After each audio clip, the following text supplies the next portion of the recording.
Manez ni naiz, nire pertsonaia da Manez, eta kobreak dira iparraldeko esan nuke, metalezko fanfarre gisako zerbait.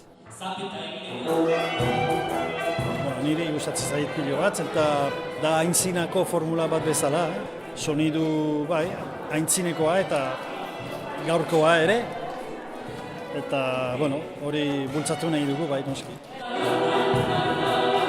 Proiektu pertsonal bat da, baina nik hautatu ditut elementu guziak esan nuke.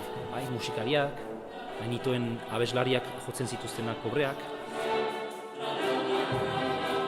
Eta orduan, pozik nago hemen egin ahal izana, azkenean parada eukitzia, apostu bat izan da, zentzu batean ere eta lortu dugu, eta ondo.